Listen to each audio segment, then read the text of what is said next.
esportsbets.com, the service where gamers will bet real money on virtual events. Only here, the best odds and widest coverage of games from Dota 2 to Hearthstone. We have over 200,000 users registered. Join us. Prove that you are the best versed in esports. Who will get the first blood? Who will take the first Roshan? Who will win the knife round? Participate in the race of predictors and earn real money. The more bids, the more bonuses. Reward for your first deposit up to $600. esportsbets.com. Foresight, passion, and calculation.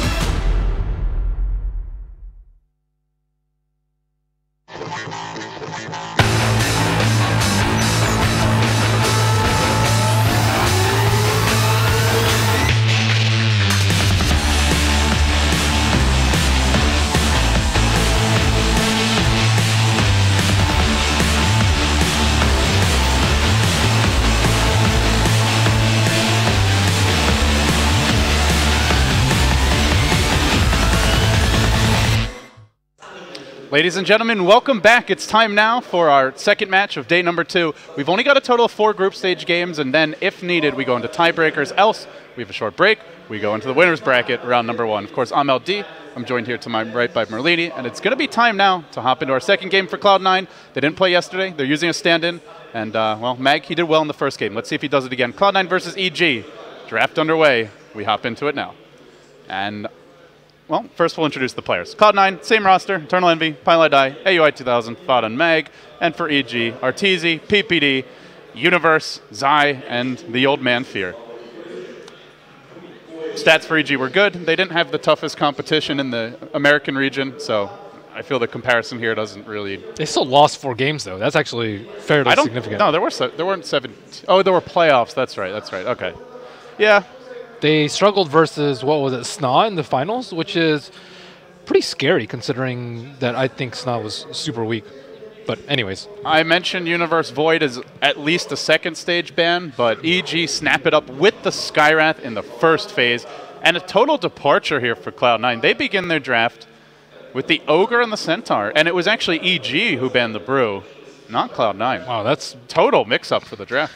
Did not see this running for Cloud9. I thought it was going to be all about the Death Prophet for EG, all about the Terrorblade for Cloud9. You're just like, yeah, whatever. You got to ban that Death Prophet now. If you're Cloud9, you can't give this away to EG in the next stage.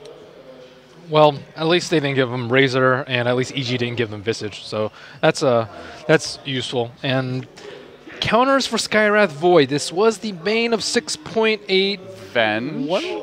Venge is okay, or just having tanky heroes. Ogre has a ton of armor, Centaur, a ton of HP, so why not? Omni Knight, maybe, although they already have 2 melee heroes, so probably not this game. Abaddon, Necrophos, pushes. All these are pretty good. Viper is okay, just because of corrosive skin, he's pretty durable.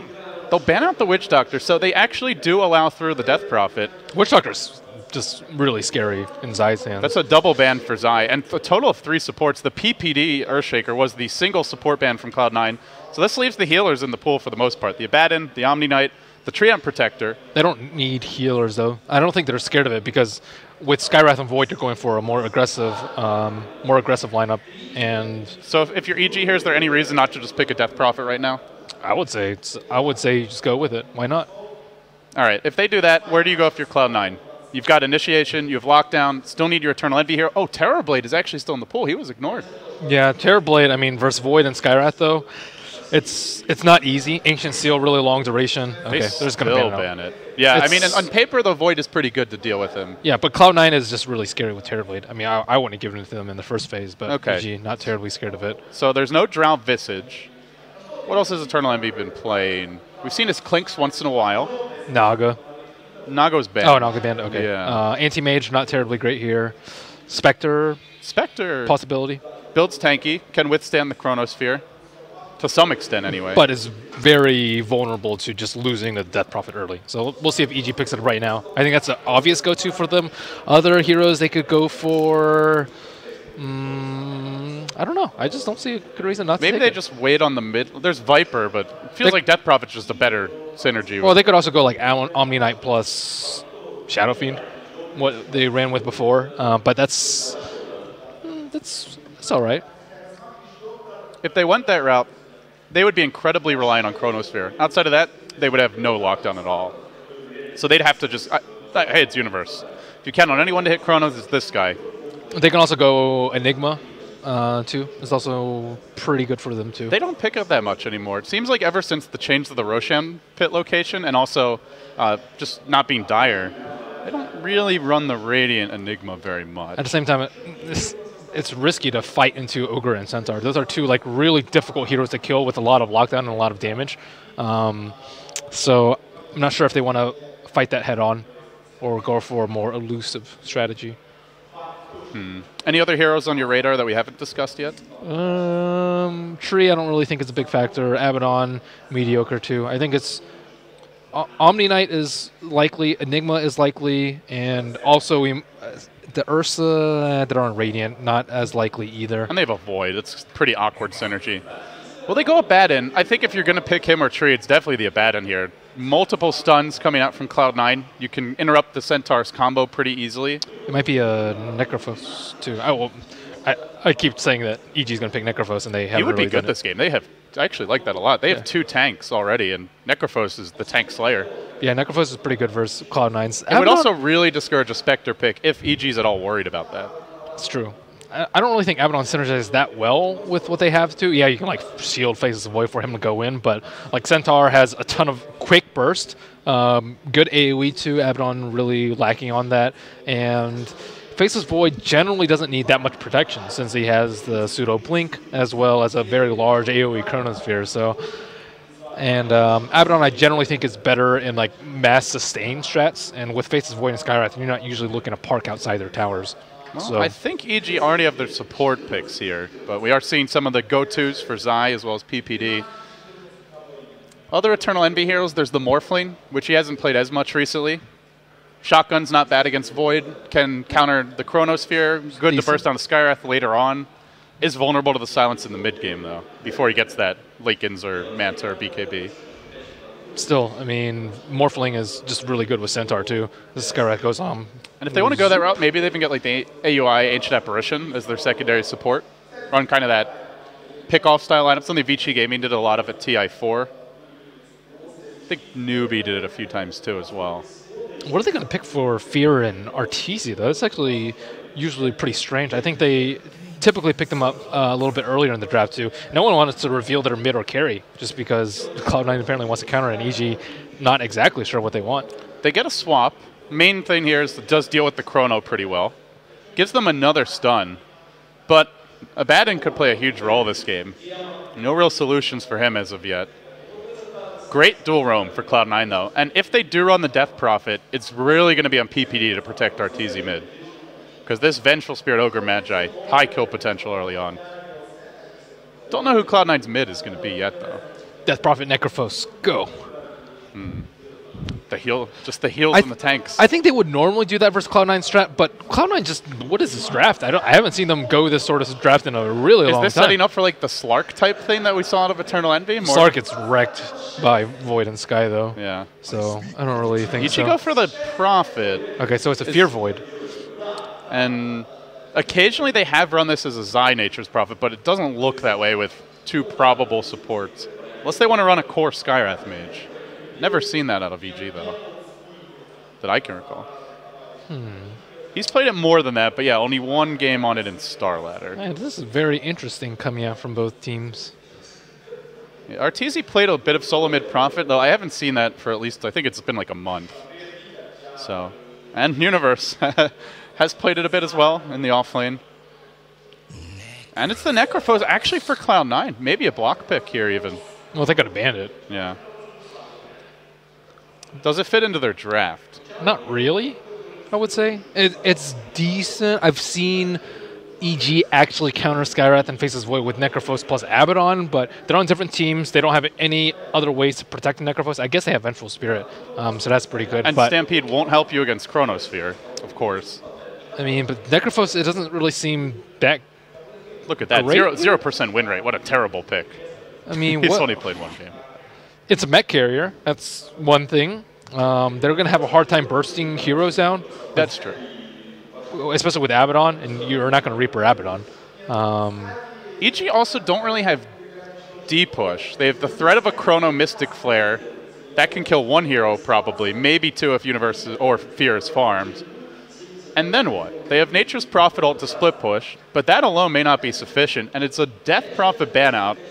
So Cloud9 not expecting the Arteezy Nature's Prophet solo mid, which we've seen on occasion. I don't think that's where they were headed anyway, so they'll ban out his Death Prophet. Made it all the way to the 5th ban, or the 10th overall of the draft, the last for Cloud9. And now EG probably are looking for that Arteezy hero. What's it going to be? If it weren't EG, I think Bristleback would be pretty good, but I don't really think they run it that often. Bristle can just kind of run at him and just keep getting shielded by Abaddon, and Cloud9 can't really seem to deal with that, especially with the threat of a Faceless Void initiation. But not sure where they're going to go. They have 1 second. Dragon Knight, so... yes, the Abaddon Dragon Knight duo. Saw this yesterday. Was pretty strong. Yeah, but... I mean, it is. I think this draft would work wonders against Cloud9's normal lineup, and I'm glad that Cloud9 is switching things up. When's the last time I saw them pick Ogre or Centaur plus Necrophos? So this is kind of cool, and I'm not too sure EG is going to have a lot of success with this because Cloud9 has a lot of fight and a lot of early fight at that. And the difference was when they ran this yesterday, they ran it with the Necrophos on their team. So this time around, they're running a Prophet and a Void as the cores, or as like those other two supporting planets, you might say, in the orbital system, but they don't really have a hero that synergizes quite as well with Dragon Knight. The Void, more focused on just finding his pickoffs, not really the pushing hero. Still could work well for EG, though. They're durable in their own right. They also have multiple BKB carriers, which against Cloud9 is quite essential. Very heavy nuke damage for them, not too much right-click. And so Dragon Knight and Void, even the Prophet, and it looks like it will be an Arteezy Nature's Prophet. In that case, Fear runs the safe lane Dragon Knight. I'm trying to pull a switcheroo here on Cloud9. Everything's confusing me this game. Yeah, I didn't think they would go for the solo mid Nature's Prophet, but this is, as we were seeing from the stats, it is the flexibility they bring to the table. They have 3 heroes that can and have run it in the past. Cool. Excited to see this game. Just wondering if they're going to swap here at the last second. No, it doesn't look like it. And they're actually pulling up Fear, so they're not going to run Arteezy mid either. Or are they? Magic Stick given to him? Let's find out. For now, we introduce our teams. Cloud9, they're 0-1 so far in group stage play. Meanwhile, EG, 2-0, looking to sweep Group A. Some called it the Group of Death. But they're not afraid of it, at least for now. And on the dire side, you have Team Cloud9. Double Ring of Protection picked up early for Eternal Envy. Really wants that plus armor. And he will be handling the Necrophos. AUI 2000, your Ogre Magi. Following up suit will be Fada on the Bristleback. They move into their jungle as 4 and try to protect it. Pilot out your Venge. And the last hero, Mag, standing in on the off-lane Centaur, one of his signatures. Meanwhile for EG, Zai will be playing the support Scarith Mage. Universe on that signature Faceless Void. PPD, the support Abaddon. Fear going mid on the Dragon Knight. And it's Arteezy who goes with the side lane here as the Nature's Prophet. Again, a bit of a change-up for Cloud9. Not sure if they were expecting this. They didn't seem to be based on that last ban of the Death Prophet, which I've never seen Fear play. Man, Universe has this sick set. Sick items on this Void. He's like a Mjolnir and this cool little headpiece. I'm still enthralled by that. You should be. It's a Universe Void after all. It's only suiting. This rune will spawn 0 minutes in. What's it going to be? An illusion top for Pilot Die and a bounty rune bottom for Mag Centaur. I'll rotate back towards the bottom lane. So they're going to run a tri-lane top, defensive tri-lane to secure the early farm for the Necrophos. And in an interesting change-up, we see a Bristleback going mid for Fada. That's probably the thing that sticks out most to me about this.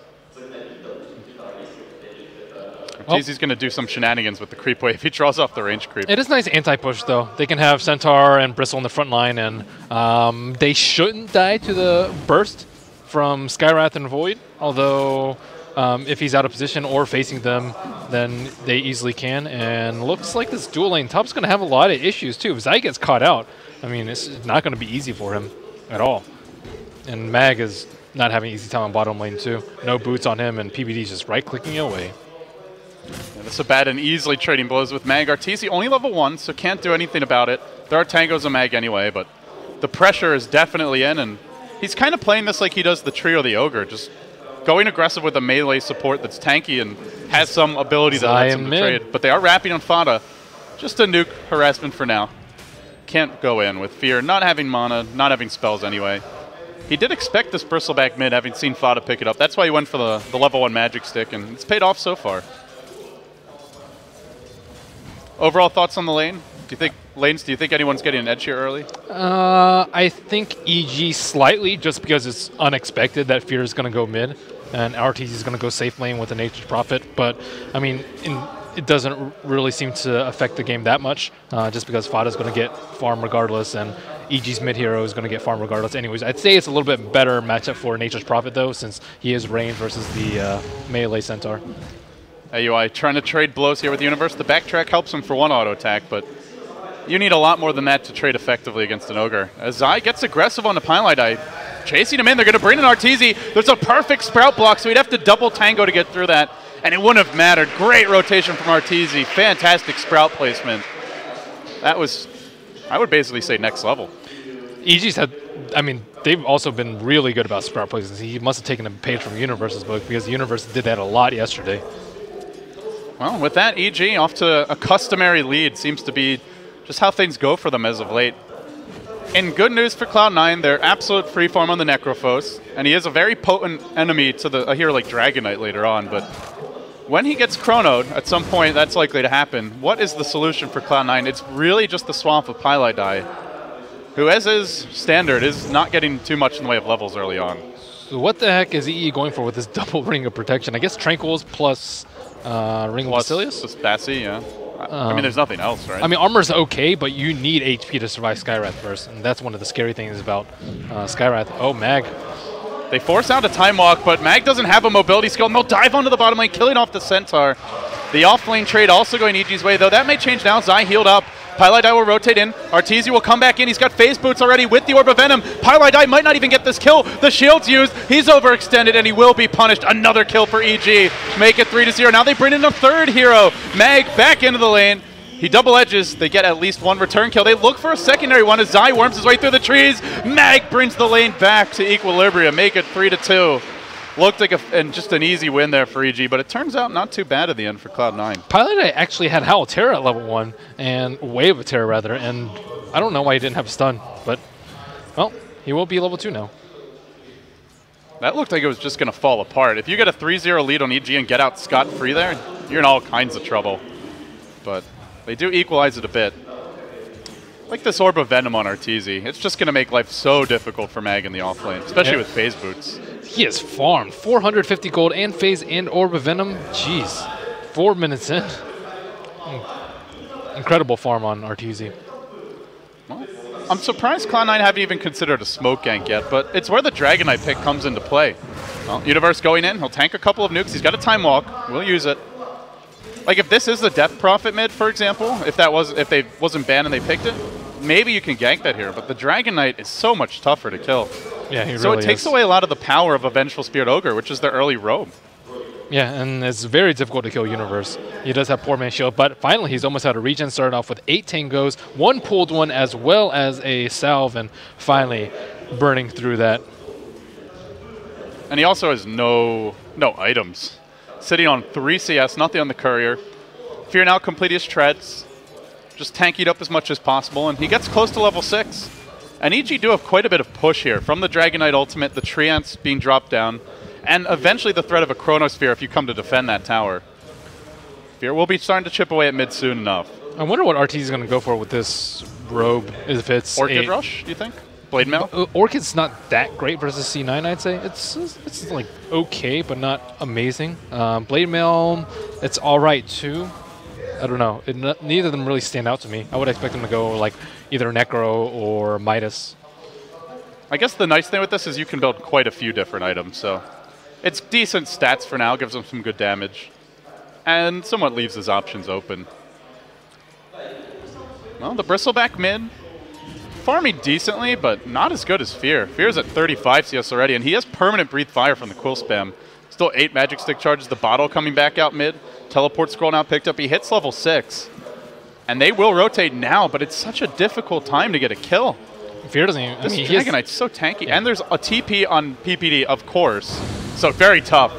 And it's actually EG who go, and they jump on the Bristleback with that initial stun, follow up with the Skywrath Mage Nukes, and get a kill. And now they'll begin to siege mid. They can teleport in Arteezy if they so desire. He's got it ready. Level 3 Trance also online. Cloud9 already starting to take significant tower damage, and they don't push that fast yet. They have good wave clear, but they don't have building killing potential. with this Dragonite Poison Breath, it will quickly tick the tower down. They get a concussive shot from Zion, they go in. Just trying to zone him out. Tower will drop, lose about a third of its health from this first ultimate. Fear will retreat, he's still got half duration left. They also close in on Chronosphere for Universe. Now is his boots, has full HP. Still pretty under farm, but as long as he hits a good Chrono, that can allow the rest of the team to do their work. And Arteezy's ult is cooling down. He is going Orchid Bend, so we get our answer now. Picks up the Quarterstaff. There are a lot of casters on Cloud9, but it's not like there's an Ember Spirit or something where it's an obvious go-to Orchid game. And Zai's just been putting pressure in all the lanes, too. I mean, he's level 4 with... I don't even think he's pulled one time at all. And Cloud9 is just succumbing over and over to these ganks. And a lot of it has to do with that early Observer war they had in the top lane. Highlight Die dropped a lane war, but it was after these heroes rotated into the shop. It won't matter, though. Zai and Universe show their pretty low health. Meanwhile, bottom lane, we have a clash. Stun to start this one off. Now Mag going for the Stomp double edge follow-up, but Arteezy a bit too tanky. Do they get off the Sprout? He tries for it. Didn't have the vision as they made their way through the tree line. Guessed with the ground Sprout and wasn't on the mark. So they force out a TP, they force out a rotation. Oh, Zai might die here. Pieliedie wrapping around. That ward doing some work. Stun to come through. Eternal Envy does have his ultimate. He can keep him dead for a long time. There's a silence from Zai. TP out attempted. They need 2 more auto attacks. They get the kill. But they don't get that bonus 30 seconds on the sideline. GG, no armor. Yeah. When you're getting right-clicked down by a Necrophos and Avenge this early, it's only level 1 Wave of Terror. That's a squishy support. PPD will find a haste rune, goes on to Mag, immediate TP out because he knows that Nature's Prophet can come in. So he'll make his way out. AUI will be the one trying to take some farm in the offlane. It's been a fairly slow start. 4-3 your score, but not like a huge flurry of action. That may change soon, though, with Universe picking up Chronosphere and his level 6. They now leave the top lane open. They'll rotate the Nature's Prophet into the jungle. EG being efficient on the map, letting PPD do the pulls. Universe waiting for a Chrono setup. The big wild card, I feel like, is the EE. I don't know if he's going to feed or own, just because he could just die to the burst instantly from EG, or he could get swapped out and just clean everybody up. He's very cognizant of that. He builds a Vitality booster first, now completing... Actually, already has a complete route of Atos. That's quick. 59 CS on Eternal Envy. The Atos Rush. 1,100 HP. A lot of regen he can get from that passive. He could be very, very difficult to bring down. And if they get swamped, like you said, it puts a little more pressure on EG to lock down the bench. What a value item Rod of Atos is. 350 HP. And getting it this early. Like last game we saw him the support Visage around like 20 minutes. This is a 9-minute Rod of Atos. Exponentially more valuable. And they will chase Eternal Envy out. Arteezy has the phase boots, but Stampede was used, and they're going to be forced to back off while Cloud9 charge into the creep wave. They look to turn this on to Zai. Necrophos ult used. Doesn't get the kill during it.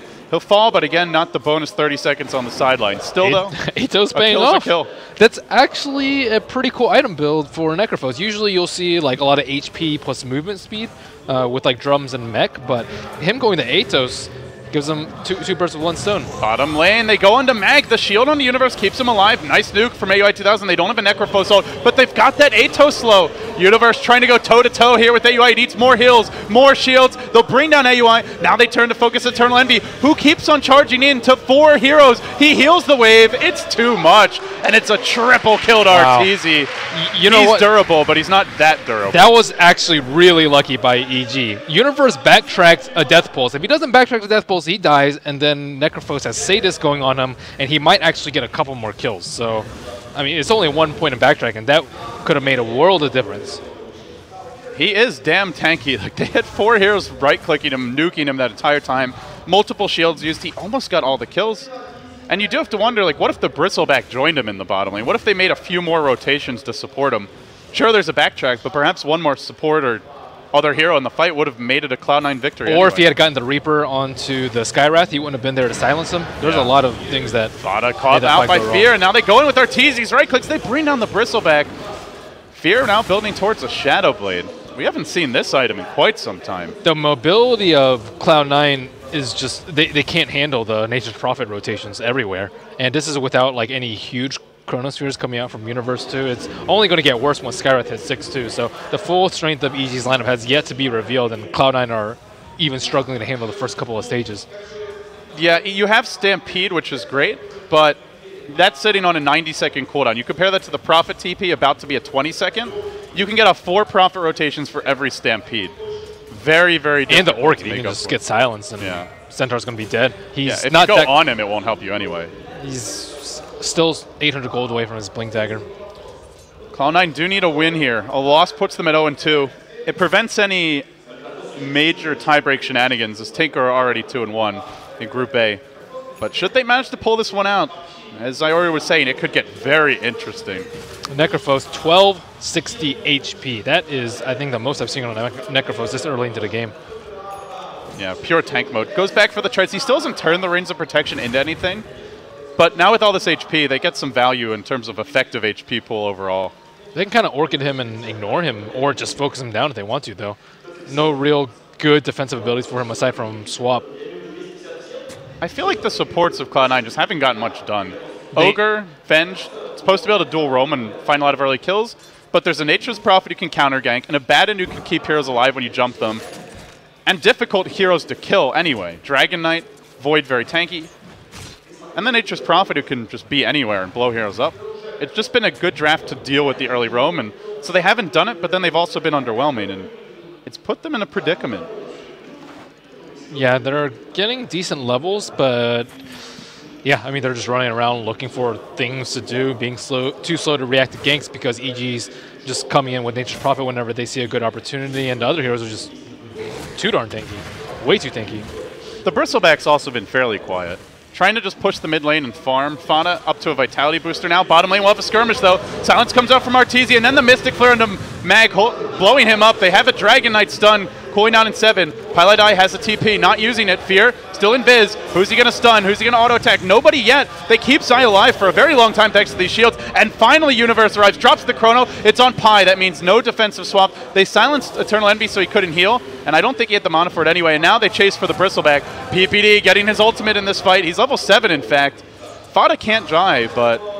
well, not yet anyway. They may go back in with Fear. He's got his Shadow Blade damage coming out. Who does he jump? He goes on to AOI 2000. Arteezy TPing in again over the top. Fear, tanky, shielded up, kept alive despite not the BKB, but Mag now gets vacuumed in by a Sprout from Arteezy. Man, that was an interesting one. They still focus on Fear. Another shield. Is there another heal? Finally, the Abaddon's ridden down, and they'll also be able to kill off the Dragon Knight. In the end, not too bad of a trade for Cloud9 at all. Didn't look good at the start, but make it 2 for 2, a slight gold swing their way, and more importantly, perhaps they finally get their first tower of the game. And finally, these two Juggernauts hook up in a fight, Bristleback and Necrophos, and they can't really burst either of them down, but at the same time, you can't ignore them. Heartstopper does do a lot of damage over like a 20-second fight like that, as does Bristleback Quill Spray, and they just don't have enough sustain. They have single target sustain with Abaddon, but nothing like a Necrophos, which they probably would have liked for their team. Yeah, Cloud9 really excel in long, drawn-out fights, right, where the Quill stack up, the Heartstopper aura continues to damage everyone and slowly bring them down with the negative regen.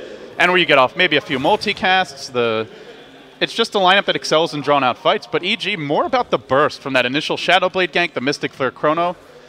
If Cloud9 get too tanky, they may not be able to take fights. But the good news is they have a plan B, which is split push with the Shadow Blade and the Nature's Prophet, and don't force the issue against Cloud9. So we'll see if EG are forced to make that adjustment or not. At the same time, they don't want Necrophos or Bristleback to get into this like invincible mode status where he can just walk up without fear of Chrono. They always have to be threatened by the Chronosphere, or EG's lineup is going to start to fall apart. Fear does have the Shadow Blade ready to go again. Ultimate's cooldown. He's got the level 2 ult now. He doesn't pop Dragon Form, just goes in Viz for a casual jaunt through the enemy woods. He's joined by the Nature's Prophet remotely if need be, and the Skywrath Mage. And Mag walks up the hill. This Shadow Blade about to wear off. Fear, did he get eyes on that? Not sure if he poked his head out. Now he will, and he gets caught. He gets off the initial Dragon Tail. Then the Mystic Flare blows up Piledai, but they turn it, or attempt to, with the Centaur Stomp. Going on to Fear, immediately Zai going to TP out. They get Goo on him, a multicast ×2, and they will clobber him. So it makes it a support Venge for a Dragon Knight. Not a great trade, and a Dragon Form expended, down for 100 seconds. A nice win there for Cloud9. Yeah, nice win indeed, and they're still looking to get picks with like a Shadow Blade Dragon Knight plus a Nature's Prophet, but right next to the T2 is just not the right place to do it. And, well, EG, they're looking to push towers down, but they only have 1 tower down. Oh, actually, make it about to be 2. But C9's meeting their push, though, which is unusual from C9. Instead of they usually like to split push, and their fight is just really strong with this Necrophos. And it's nice to see them doing something different and it actually working reasonably well, right? It's not like a full 5-man draft. Both teams have good late game. They have a little bit of split push thanks to Centaur and Bristleback just being really tanky, but not a whole lot. Fada is about to be caught out at his tier 1 top. They orchid him to start. He can turn his back here and try to live through the Mystic Flare, and he will. With a cloak and a Vanguard, they just can't bring down this Armadillo, and he turns the charge. The silence now removed. They'll go Arteezy once, but I don't know if they can really do anything for Uh-oh, the tank mode status is almost real. I love this casual cloak pickup. I feel like too few players go for it.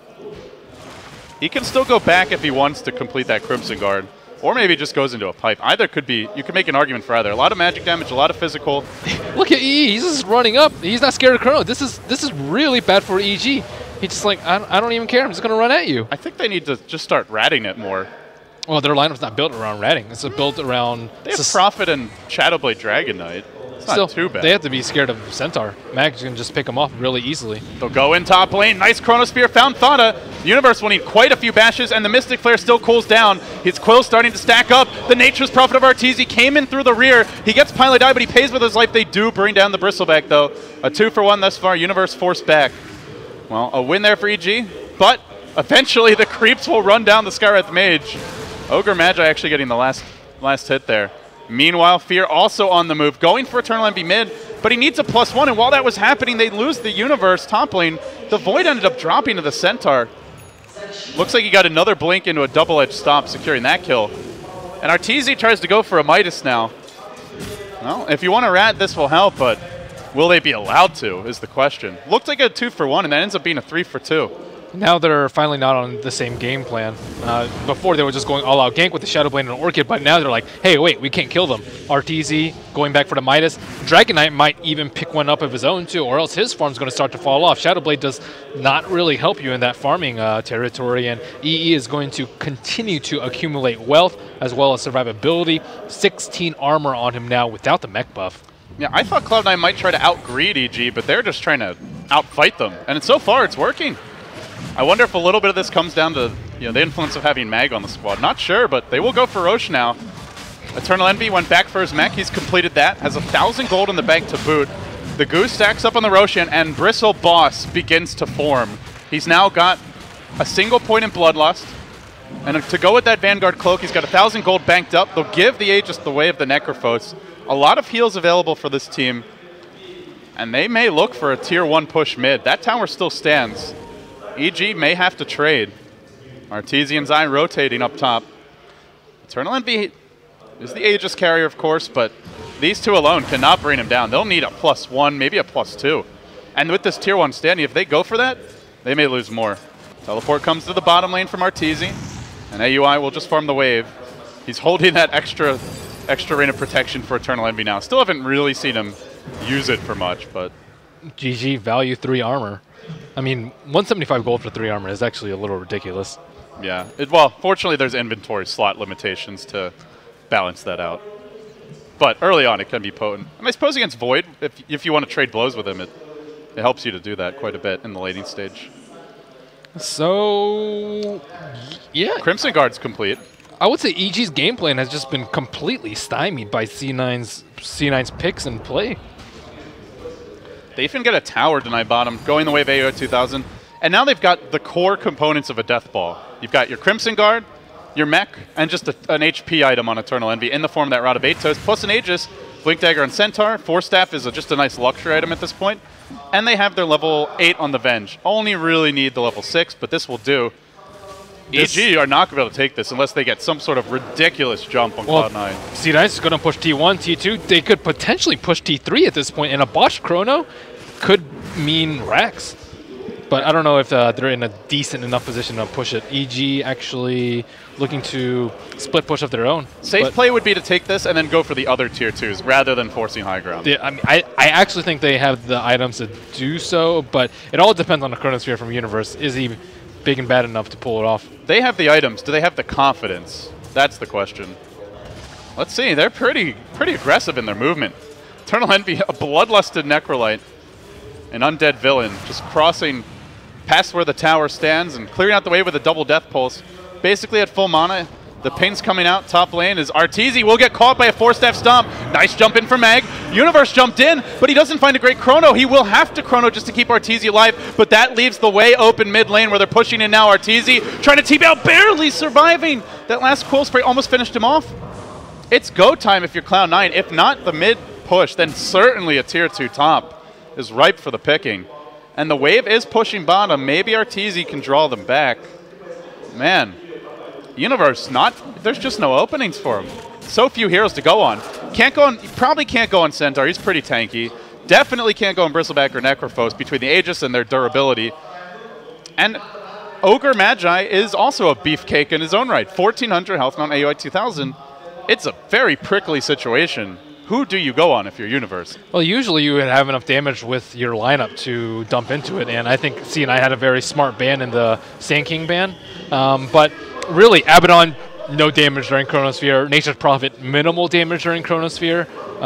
Dragon Knight, possibly, but he's not actually that farmed. And Skywrath is your actually only partner, and that's only single target. Both Faceless Void and Skywrath are single target, and they can't even bring down any target. So if they bring someone down to like 50% HP, everyone else is just going to trounce them. They can't focus any efforts on Centaur, or else they're just going to get Reaper to death. I don't know. It just doesn't seem like a good win-win situation. Maybe they outfarm it up, wait for a super big fat Faceless Void with like Maelstrom, Mjolnir, plus a couple other items, but still, they have to worry about him just getting Reaper to death, and Necrophos might even have like a sheep at some point.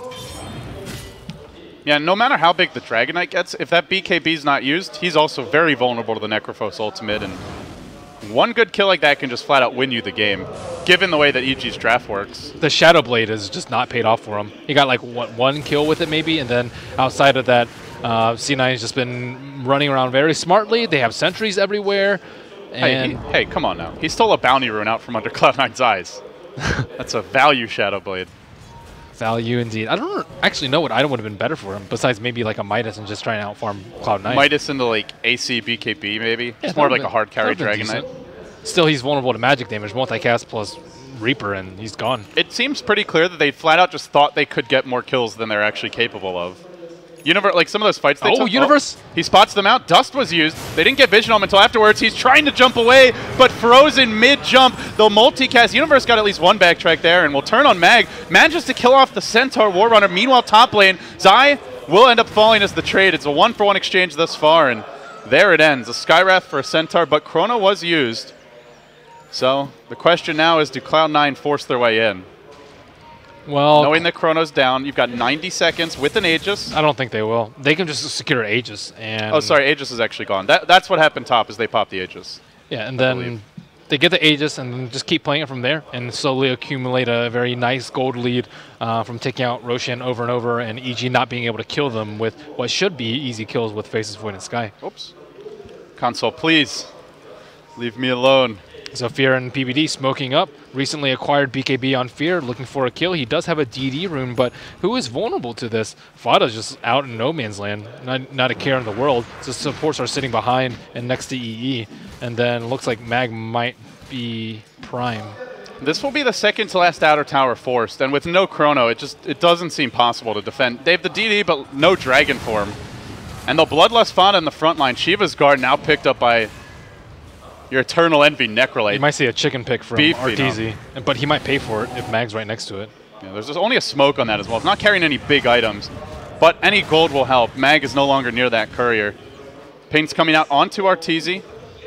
Cloud9 still pushing in. Nice little multicast there. Double slow onto EG, but they're going to retreat out. And they group together just to ensure no man left behind, essentially, for Cloud9 here. And looks like they will rate for the next Roshan now. Cloud9's playing very cohesively and just very much like they've been playing together forever, which is nice. And everyone's protecting each other. The supports aren't wandering off by themselves and getting picked up by Chronosphere. And disciplined, too. Yes. Very disciplined. So EG, they still have backup game plan, farm Dragon Knight and farm Faceless Void, and Dragon Knight with a lot of items. Fear, they left the sentry waiting for him. This is a disaster if he gets caught out. The double stun, Necrophos ult to follow him, doesn't finish him though. Now they stampede, but it's actually a stampede to retreat. He was able to get off his magic stick there, and he also had a BKB. Great positioning by PPD. Tankier than expected, to be honest. Yeah, but still, they're always prepared with Sentry Wards too, and can't rely on that for initiation. Yeah, that will be an easier kill if they manage to get the Aghanim Scepter later on for Eternal Envy. Or GG multicast. Yeah, if they manage to get one, that certainly can make a difference. And speaking of GG multicast, does have a point booster in AUI. He'll slowly club his way towards an Aghanim Scepter. Cloud9 haven't really threatened EG too much yet. They took the tier 2 mid, that was the main objective. But Arteezy has quietly kept them back from bigger objectives. Split pushing the bottom lane, generally being a thorn in their side, also joined them when they took that tier 1 top. Cloud9 have been slowed down just enough that they don't feel safe. Yeah, Cloud9 has been doing a good job of not dying, but at the same time, they're not out-greeting their opponent heavily. Even with Roshan, they're still down by 4,000 gold to EG, and a lot of it does have to do with Nature's Prophet. But how hard can Nature's Prophet carry in this particular situation? If this goes super late game, which it might well, who do you favor? You've got super tanks on one side, and a lot of late game DPS on the other, and initiation in the form of the Void, the Dragon Knight. I would say Cloud9, just because I don't think Abaddon will be useful at all. Nature's Prophet doesn't scale incredibly well with items. He can accumulate a lot of items, but just doesn't scale well with them. And Faceless Void, with a Bristle and a Centaur just up in his grill, might not be able to do that much damage to, especially with a defensive SWAT coming out from Vengeful Spirit. And then on top of that, they have to worry about Reaper's Scythe and just not dying to that. I feel like it's kind of like a late game Doom with Necrophos, where it's just like having the double Doom just wins you a fight in the game, and maybe even more so the case. You not only delete a hero for 17, 18 seconds or a bit longer if you have the Ags and you stay near them, but you delete them from the fight for 2+ minutes. But they have BKBs. They'll probably get a BKB on Faceless Void too, so... They kind of have to. Yeah. I don't think you can risk losing to a late game Axe Reaper Scythe like that. Well, for now, Arteezy hasn't had to pop his. It's a 10-second duration. I don't think Fear's used his either. Yeah, 10 seconds for him. He closes in on an AC, but your Bristleback for Fada has also completed one. This is a beefback. He's very, very tanky. Huge shank of meat to bring down. I still think it's all a matter of execution. Like, no lineup has a clear advantage in the late game. I say slightly C9, but they're slightly behind in gold, so that's really offset there. It's so minuscule that it's just all about, can he hit big chronos? Can they burst people down before they pop like Mech and Death Pulse and whatnot? Is Bristleback facing the right way during big cooldowns? Yeah, like a Chronosphere or something. Is PPD in a good position? Are their BKB timings proper? And the one thing is, I think that we didn't mention, is Cloud9 are fairly group-centric, so they tend to cluster, right? Your Necrophos doesn't really sit back and auto-tag. He gets in the middle of the team, keeps on healing them, tanks in the front lines, and they've got 3 melee heroes on top of that, and Avenge, who, that's the one hero that wants to stay back. If 4 heroes are grouped up and you hit that Chrono with Fear splashing through with auto-attacks, then it might be a fight that EG can win. So like you said, I think it really can go either way. Well, having an Aegis will help, and Cloud9 are about to claim it. Getting bashed for now. Aegis will go the way of Eternal Envy. Aegis number 2. The first one mostly just took a tier 1 and prevented a death top lane. I wonder what Necrophos is going to get next. Like, he doesn't have any offensive items, and he actually might need offensive items at this point because they can kind of just ignore him.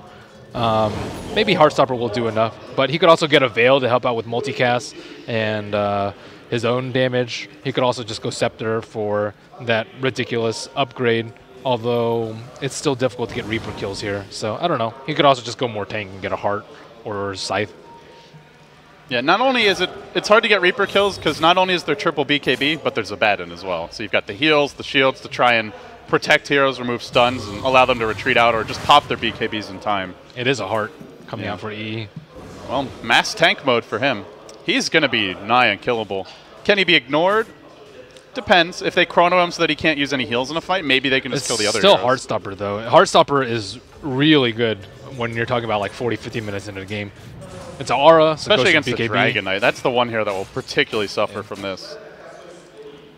I mean, as a strength hero. It doesn't sound that much, 1.5% per second, but it's like straight HP, not like magic damage. It's also AoE, huge AoE, so you're usually getting it on 5 heroes, and it adds up really quickly. And these fights are likely to go long, and Cloud9 want to make the game short at the same time. They push straight down mid. PPD in position. They'll need a Universe Chrono and a half here. As they jump in to start the fight, they go up PPD, trying to force out that ultimate, the borrowed time. Not succeeding yet. Arteezy's on the split push, but it's not very quick. He's not even breached a tier 2 yet. They'll stun Fada, but his back is turned, so he hardly takes any damage. Your Venge for Pine Light Die positioned well back with a level 2 swap. They Bloodlust Eternal Enemy again. Glyph was already forced out. And EG are under siege. Though TP and Arteezy directly behind them. Actually procs some return damage here with the auto attack attempt. Did backswing it. Now Universe, 2-hero Chrono. Didn't find Pine Light Die. Everyone okay for now. Mag eats a Mystic Flare. He's fairly durable. AUI kept alive for ages. Fear with the BKB. Still a lot of investment just to kill off one. And now the Necrophos gets Arteezy out of the game. He can buy back, I believe, if he needs to. Yep. He has the gold for it. Not even using the buyback yet. Now he will, but they've already lost their Venge. I don't know if it would have mattered. 4 heroes dead with a buyback on the Nature's Prophet, and still they push in. They'll take down the melee Rex. Cloud9 brute forcing EG. A total change-up of draft and style, working out beautifully for them. EG were confident they would go undefeated and sweep this group, but it doesn't look that way right now. They're getting dove towards the well. Cloud9 are just focusing tier 4s. They're not even bothering to go for a second lane of Rex. Can they really do it? Maybe they can. They still have Aegis. They still have Mech. Bristleback's at full HP, and they're diving Fear. They go in with the Stomp. They find Zai. Cloud9 getting incredibly aggressive. Go back to your well, EG. You can't fight us, they say. And so far, they seem to be right. 1 tier 4 down, 1 to go. Aegis still online. There's another Death Pulse ready if needed. And they just keep on pushing. No Chronosphere even after the respawn. He's still 17 seconds short. Eternal Envy doesn't die this game. He just keeps on tanking.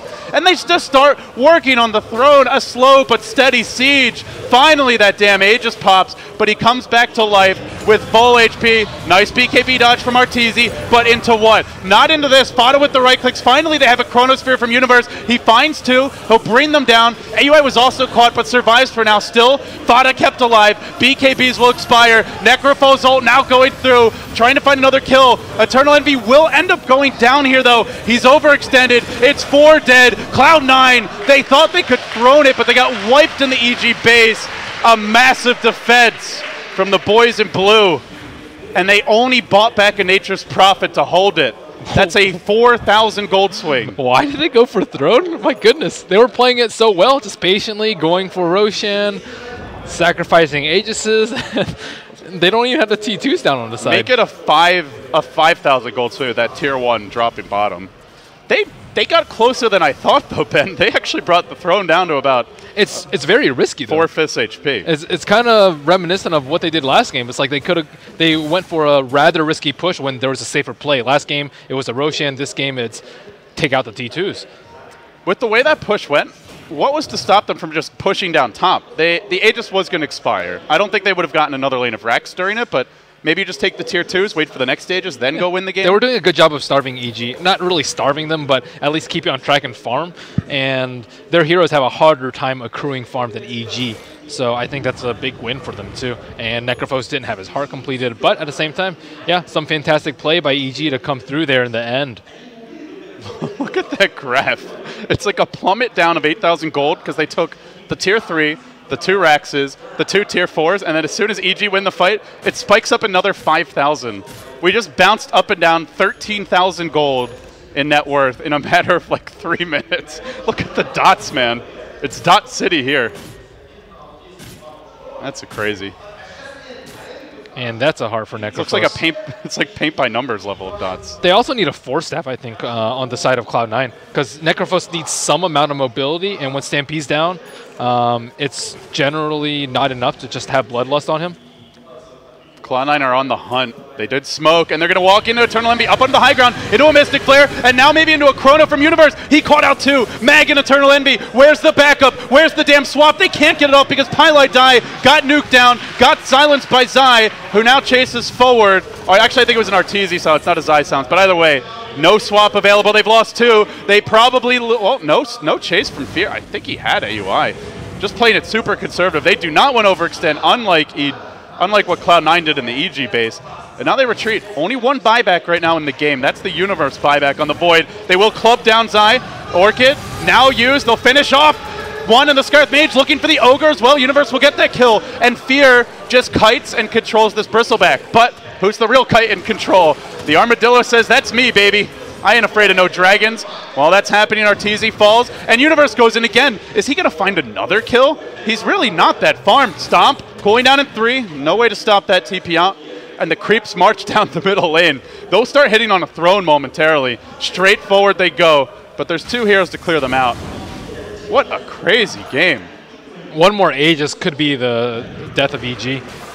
Universe, they have to kill him during a Chronosphere, and that's just the majority of their damage unless their front line falls. And if he has an Aegis, or God forbid, Aegis and buyback and BOTs, it's really difficult for EG to persist through that because they just don't have the consistent damage after they pop all their BKBs, Chronosphere, and Orchid, and Mystic Flare. Universe just got a lot of farm out of that fight. 2.6k gold in the bank for him.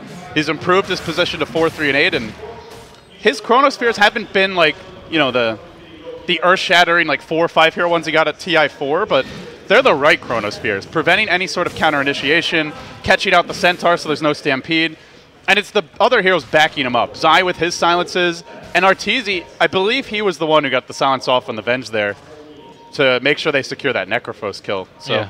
And at this point, you might wonder why Pilot Eye got a Sage instead of, like, let's say, a Blink Dagger, just so, or a Force Staff even to protect Necrophos. It's all about keeping EE alive. Looks like the Centaur and they're just going to force it down mid, man. They don't want this game to go any longer against EG. EG, no buybacks at all. There's only a Centaur buyback, and they jump onto Zai with a Goo to start. They don't want to force it. They just want to get the creeps to the throne and start smacking it. As Eternal Enemy gets caught out, they got to prevent this defensive swap for now, and it's not forthcoming. The Venge gets bursted down, and now Universe charges forth onto Fada. Not dead just yet. Eternal Envy sprouts surrounded, but they re-engage with a Stampede. Arteezy trying to out-right-click the Bristleback. Can't do it yet. Eternal Envy's ult not enough to secure a kill, so Universe survives, and will bring down the Necrophos. Cloud9 beginning to self-destruct. 4 dead. Make it a wipe. EG holding serve and pushing back down mid again. That's 2 team wipes trying to take this throne, Ben, and this time they didn't even scratch a building.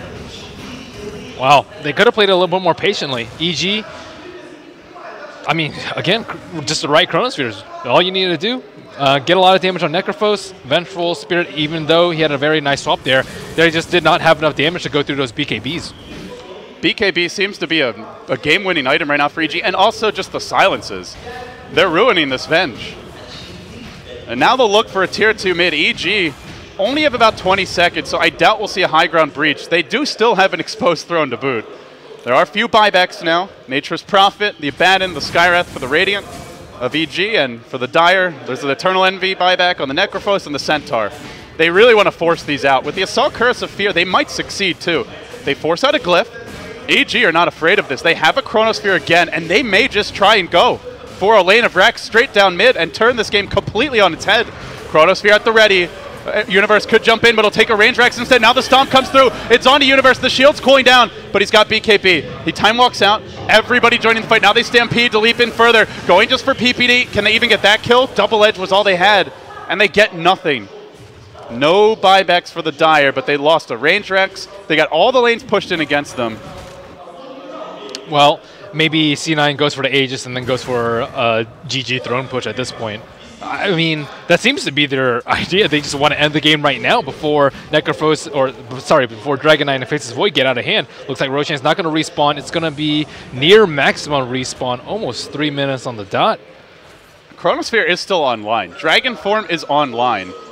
EG could potentially come in and contest this Roshan. It's very risky to do so. If you lose that fight with an exposed throne, then Cloud9 definitely go down mid and try to win the game. But there is potential for this. And right now it looks like C9 just doesn't have no damage during BKBs. Firstly, the Bristleback doesn't do anything versus the million armor Dragon Knight. He's sitting at, what, 43 right now with AC and HOD. So aside from that, they don't have anything. No sheeps, no instant stuns at all, too. So EG almost always going to get their BKBs. They can't focus the Abaddon at all.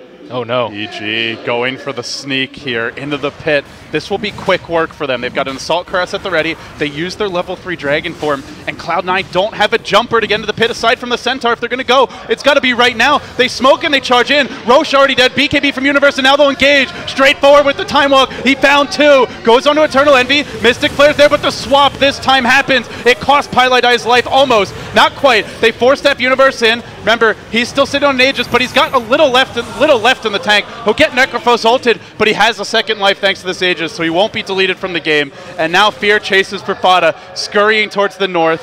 Aegis out of the game, but also denied to Cloud9 in the end there. Well, Cheese also picked up by Abaddon, too. That was a big play by EG. And Cloud9 a little bit slow to react, and the Roshan timer, too. If Roshan had spawned 50 seconds earlier, Cloud9 would have probably had that one in the bag. Well, do you wait for the next Roche? Do you just go for a smoke play? With all these failed pushes down mid, it's starting to feel like Cloud9 won't have this late. Well, what makes them think they can take the third one after the first 2 have failed? There's no like really game-changing item. He had Heart for the second one. Is it going to get easier later, do you think? No. Well, technically, possibly because of the Roshan, but at the same time, EG is going to get more items than C9 because of this Nature's Prophet. Actually, Nature's Prophet almost 6-slotted at this point. Next time, EG might not even smoke into the Roche pit. They might just walk in with the level of item progression we're seeing now. Universe up to 3,300 gold, so at least halfway to that next tier 4 item. Oh, the smoke gank to mid. Can they actually kill Universe? I don't think so. PPD sitting right beside him. Fear also closing in on the Daedalus, and yeah, let's see if that smoke's going to work. Universe is potentially a kill, but they've got to blink stomp him before he can BKB or Chrono or Time Walk. And PPD can still shield him. Yeah. That's tough. And if it goes wrong, BKB, Cheese, Chrono, immediate turnaround. So that's just really risky. That fight was definitely saved by Pielidi there, though. Even though EG still overall, they deny Cloud9 big time. Imagine if he gets Chronoed. They lose a lot more. Their Necrophos almost certainly dies there, and then it might be EG actually threatening. I don't actually know if they had enough damage to kill EE. He has 3,100 HP and a Talisman. Now, he wasn't taking that much damage. Did he have the Talisman during the fight? I think he did. Okay. Yeah, I didn't actually see. The Mystic Flare just pretty much eliminated Pielidi from the fight, but they actually didn't kill Pielidi until very much later on. Yeah, it does do more spread out damage. Here we go. Big fight breaking out. Sphere did manage the Dragon form. He did not BKB. Gets triple multicasted, but a Sprout holds Eternal Envy plays, and that's a Mystic Flare. The swap's there, but it isolates 2. Eternal Envy out of the fight for now as they try to focus on Fada. Now going back for Pielidi. Universe trying to 1v4 on the left side of the fight, while on the right they try to tackle this Bristleback. Eternal Envy runs around in circles, still kept alive. Has that Necrophos ult. Goes on the Universe, but he backtracks it! Oh no! This can't happen now for Cloud9. Where is the luck when you need it? Oh, jeez. Now, TP out from Universe. As creeps are in the base, they're working on the throne. There was still a glyph available, so it wasn't that close time. My goodness. Man, second time backtrack is just absolutely saved EG. I don't actually know if it would have killed him. It was like very close to that critical HP threshold. Even, like, the earlier one was in the laning stage, right? That is in a potentially game-deciding team fight. Well, I mean, if he kills them, they still die.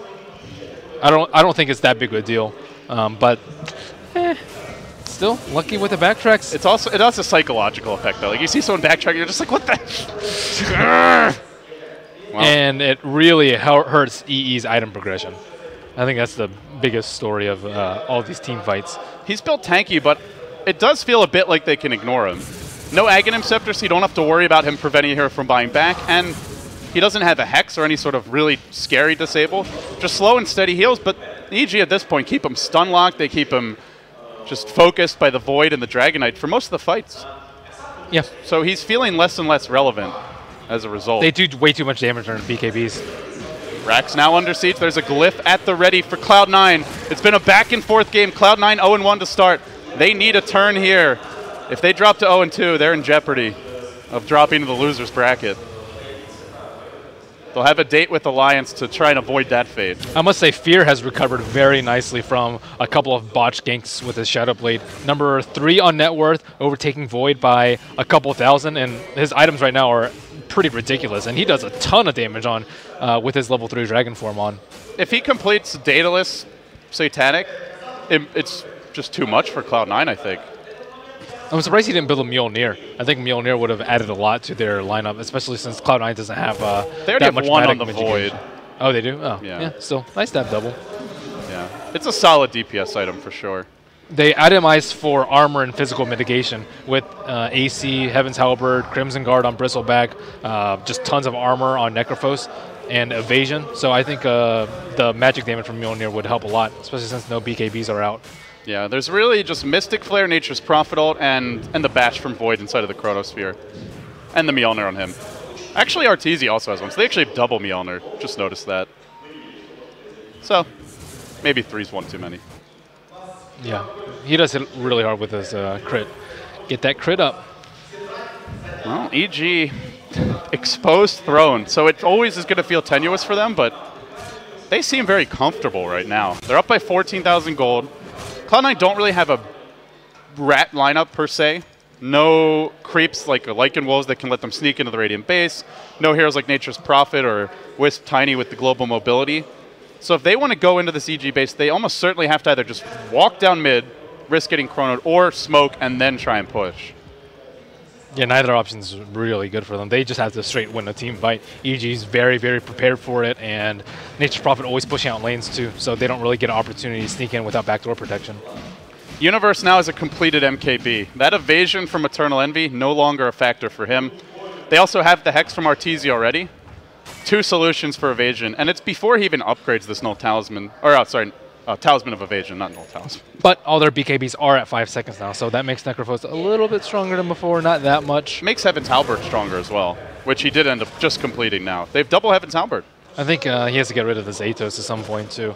Maybe for a Scepter and then perhaps go for a gank on Universe, but Universe typically doesn't make those sort of mistakes. Yeah, we may even see him replace the mech if this goes on long enough. It's good armor for now, probably the last item to go. Cloud9 pushing out the bottom lane, still holding a slight advantage here in terms of creep equilibrium. They have their melee up mid, the Radiant do not.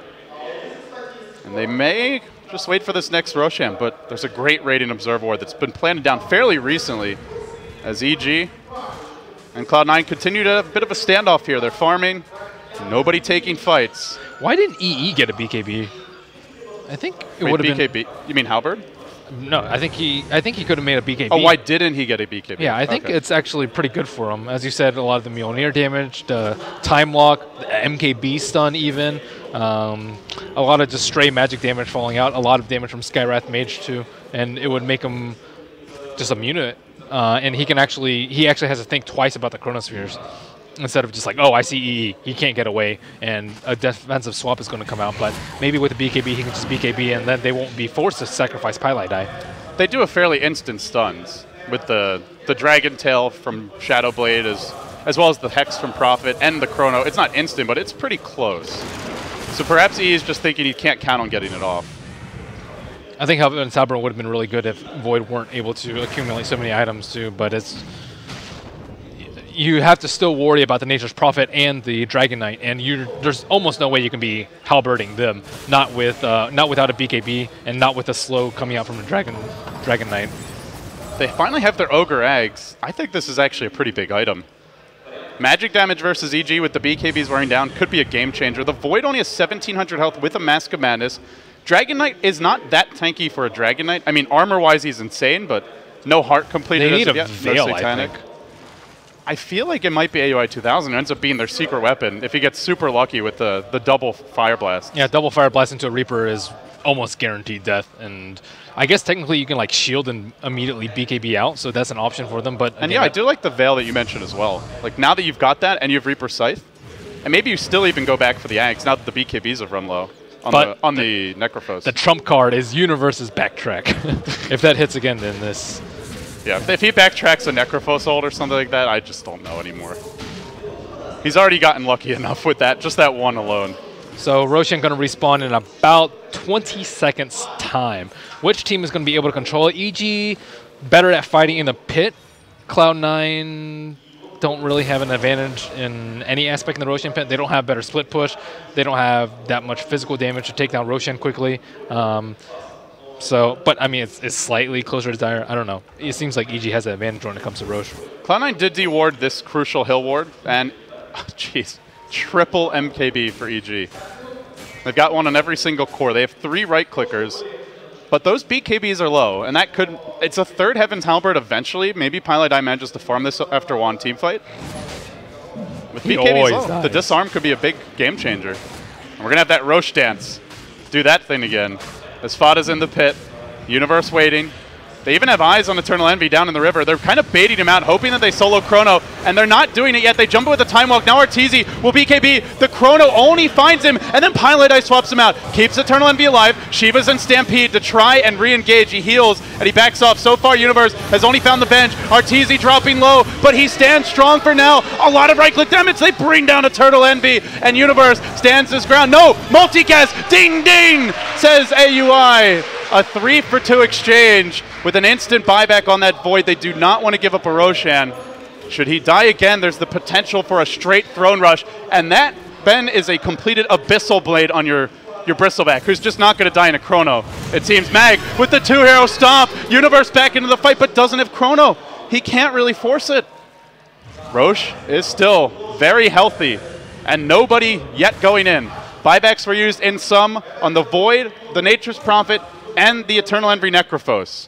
3 heroes that won't have it for 6.5 minutes. Ogre is making a difference in these fights. These multicasts, it brought down Dragon Knight. I mean, those things are scary, super scary. And they're going to get the Aegis now. Eternal Envy desperately needs this. And the cheese. Yeah, he'll take probably the Aegis. Oh, they give it to the Bristleback. All right, he'll take the cheese. When did they give him Aegis? What the heck? Well, he doesn't have buyback. This, again, puts more pressure on Pilot Eye. If he dies in a Chrono Sphere without being able to pop his Aegis... He saved that fight with the swap. Yeah. That is what they need to win fights. You know, it actually reminds me of a game I saw, I think it was Vici... Oh, no, it was Newbie playing the Hal Faceless Void, where what won them the game was they were up against Avenge, but then you got a Refresher. So you Chrono once, this bench swaps out, and then you just Chrono the swap, and then you get the kill. But Universe isn't really anywhere near a Refresher. Wondering if that's his final item here to give him the 10 seconds of Magic Immunity and the double Chrono to potentially counter the swap. I think it would have been a better choice than the MKB, personally, especially since they have 2 range damage dealers with MKB, and they kind of need them for the setup and just to kill people before they pop their mass heals and cooldowns. Cloud9 begin to cluster towards the top side of the map. They have Boots of Travel on their Bristleback. That is about as farmed as you'll ever see a Bristleback get. I honestly think he might be able to win a head-on engagement with a Void at this point. You normally don't say that about any hero late with game. Bloodlust, yeah. I think so. Bloodlust, Abyssal Blade, Bristleback. Jesus. Don't sleep on him. Not to mention, like, the Centaur return damage is a factor here, too, as we go late. Did they lose a gem as well? Oh, no, both teams still have a gem.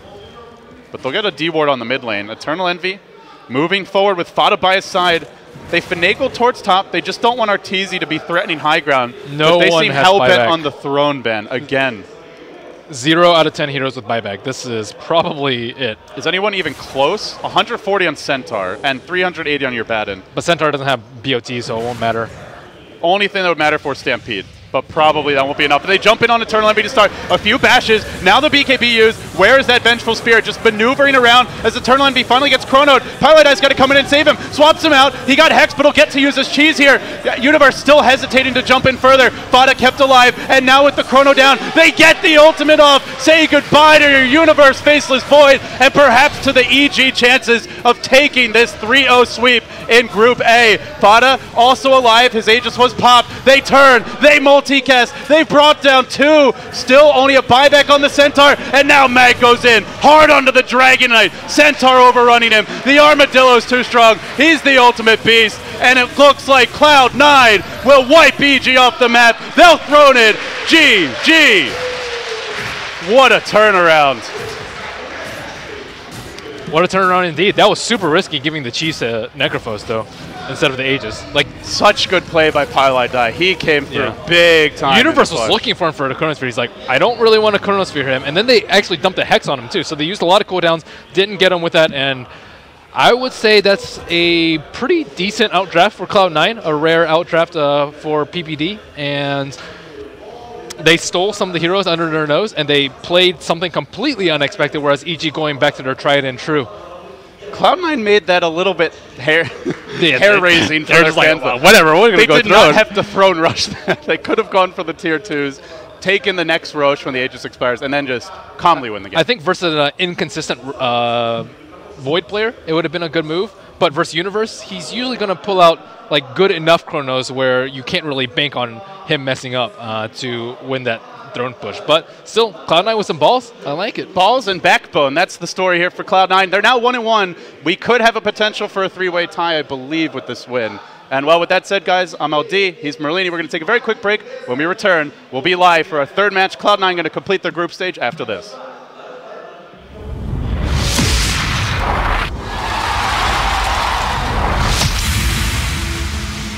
esportsbets.com, the service where gamers will bet real money on virtual events. Only here, the best odds and widest coverage of games from Dota 2 to Hearthstone. We have over 200,000 users registered.